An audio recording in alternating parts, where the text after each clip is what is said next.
বলিউডে এমন জমজমাট মুখোমুখি লড়াই বহুদিন দেখা যায়নি। পরিচালক প্রিয়দর্শনের নতুন থ্রিলার ছবিতে সাইফ আলী খানের বিপরীতে এবার একেবারে অন্ধকার পথে হাঁটছেন অক্ষয় কুমার। প্রিয়দর্শনের নির্দেশনায় অপ্পমের হিন্দি রিমেকে অক্ষয়ের যোগদানের খবর পাওয়া গিয়েছিল আগেই।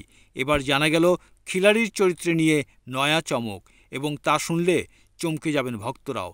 ছবির সঙ্গে জড়িত এক ঘনিষ্ঠ সূত্র জানাচ্ছে, এই ছবিতে প্রধান খলনায়কের ভূমিকায় দেখা যাবে অক্ষয় কুমারকে। ওই সূত্র আরও জানিয়েছে, ছবিতে সাইফ থাকছেন মুখ্য চরিত্রে আর অক্ষয় থাকবেন এক ভয়ঙ্কর রূপে।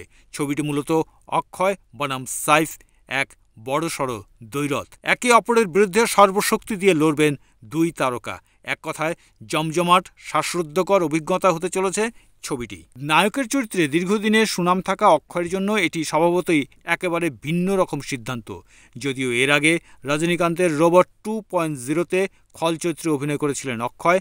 অ্যাকশন হোক বা কমেডি, অক্ষয় মানেই সাধারণত নায়ক।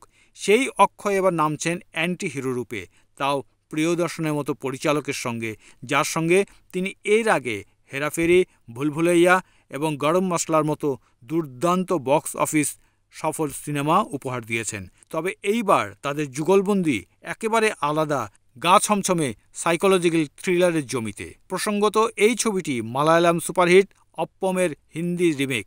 জানা গিয়েছে 2025 সালের আগস্টে শুরু হবে শুটিং, একটানা চলবে পুরো শিডিউল। 2026 সালের দ্বিতীয়ার্ধে বড় পর্দায় মুক্তি পাবে এই ছবি। অক্ষয়ের ভিলেন রূপে কামব্যাক এবং সাইফের ঠান্ডা মাথায় ঘুঁটি সাজানো কৌশল, প্রিয়দর্শনের কাহিনী বলার জাদুতে এই থ্রিলার যে হতে চলেছে বলিউডের সবচেয়ে প্রতীক্ষিত ছবিগুলোর মধ্যে একটি, তা নিয়ে সন্দেহ নেই। ইতিমধ্যেই খিলাড়ির অনুরাগীরা সমাজ মাধ্যমে বলাবলি শুরু করে দিয়েছেন। অপেক্ষায় থাকুন, কারণ এবার নায়ক নয়, খলনায়ক হয়ে বাজিমাত করতে আসছেন অক্ষয় কুমার।